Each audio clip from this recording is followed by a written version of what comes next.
श्री सद्गुरु महाराज की जय। प्रातः स्मरणे अनंत श्री घोषित परमाराध्य संत सद्गुरु महर्षि में ही परमहंस जी महाराज का प्रवचन। ईश्वर भक्ति रूपी सूर्य का उदय हो तो दुख रूपी रात नाश हो जाएगी। बंदाऊं गुरु पद कंज कृपा सिंधु नर रूप रे महामोह तम पुंज जासु वचन रवि कर निकर। धर्मानुरागिनी प्यारी जनता, आप सोचिए कि आपको क्या चाहिए। किसी का हृदय ऐसा नहीं है कि जिसका हृदय कह दे कि दुख चाहता हूँ। यदि किसी को आप देखते हैं कि दुख उठाने के लिए अमुक व्यक्ति तत्पर है, तो आप समझिए कि वह सुख पाने के लिए दुख उठाता है। सभी सुख लाभ के लिए ही काम करते हैं। स्कूल छोड़ने के कई वर्ष पहले मेरे मन में उत्पन्न होता था कि मैं अपने को किस तरह सुखी बना सकूंगा। तो समझ में आया कि ईश्वर की भक्ति में सुख होगा। रामायण का पाठ करने की अभिरुचि मेरे बचपन काल से थी। मैं रामायण पढ़ा करता था। उसमें ईश्वर भक्ति के लिए बहुत प्रेरण है। देह धरे कर यही फल भाई, भजिय राम सब काम बिहाई। और राकापति षोडश वही तारागण समुदाय, सकल गृहिण दवलाई विनु रवि राति न जाए। ऐसे ही बिनु हरि भजन खगेशा, मिटहि जीवन केर कलेशा।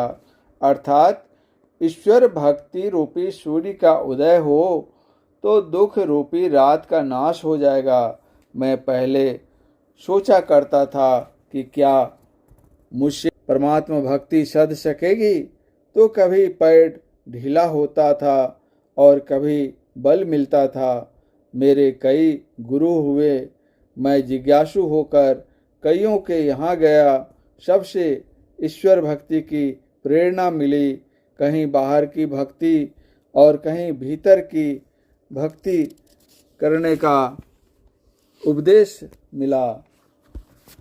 अंत में यह ज्ञान पाया कि बहिर्मुख और अंतर्मुख दोनों प्रकार की भक्तियों का करना आवश्यक है। प्राप्तव्य क्या है, इसको जानो, फिर उसको पाने के लिए दौड़ो। बिना प्राप्तव्य जाने उसको पाने के लिए दौड़ना बुद्धिमानी नहीं है। ईश्वर क्या तत्व है, इसको जानो।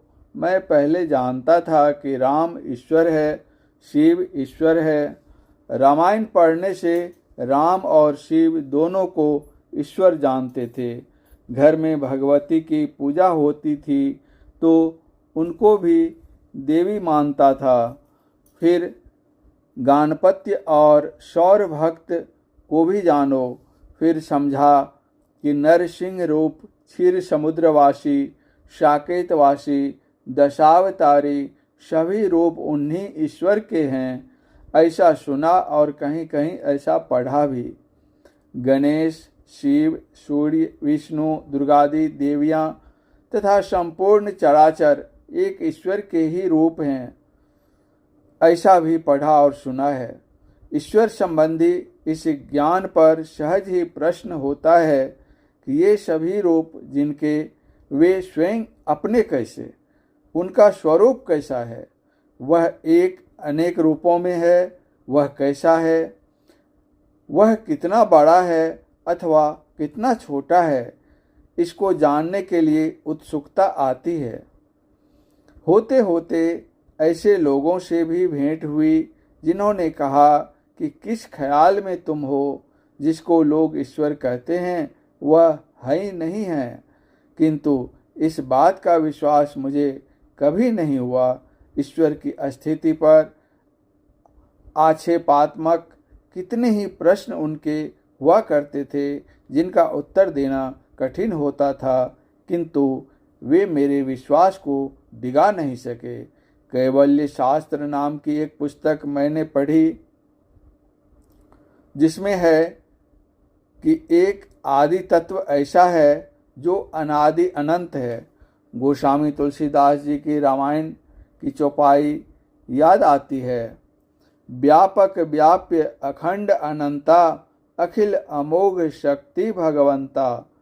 एक अनादि अनंत तत्व अवश्य है। यदि इसमें कोई शक संदेह करे तो इसका जवाब है कि यदि सभी शांत ही शांत हैं और एक अनादि अनंत तत्व नहीं है तो सभी शांतों को मिलाने से अनंत नहीं हो सकता, क्योंकि शांत शांत का जोर शांत ही होगा, वह अनंत नहीं होगा। तब प्रश्न होगा कि उस शांत तत्व के पार में क्या है? इसका उत्तर होगा अनंत है, इसके सिवाय और कुछ उत्तर नहीं हो सकता। सारे शांतों के पार में एक अनंत अवश्य है। राम स्वरूप तुम्हार, वचन अगोचर बुद्धि पर, अविगत अकथ अपार, नेति नेति नित निगम कह। रामचरितमानस। स्वरूप अखंडित व्यापी, चैतन्य चैतन्य, ऊंचे नीचे आगे पीछे दाहिन बाएं अनन्य। बड़ा ते बड़ा छोट ते छोटा, मेहि ते सब लेखा। सबके मध्य निरंतर साईं, दृष्टि दृष्टि सो देखा। कबीर साहब, बड़ा से बड़ा क्या हो सकता है जिससे बड़ा और कुछ नहीं हो सके? वह अनंत के अतिरिक्त और कुछ भी नहीं हो सकता।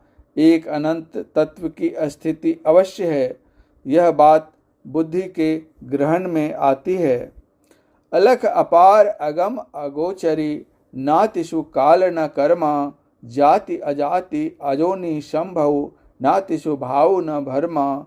साचे सचियार बिटहु कुरवानो, नातिषु रूप वर्णु नहीं रेखिया। साचे शब्द निशानो। गुरु नानक साहब। कबीर साहब, गुरु नानक साहब और गोस्वामी तुलसीदास जी, इन तीनों संतों को इधर के लोग विशेष जानते हैं।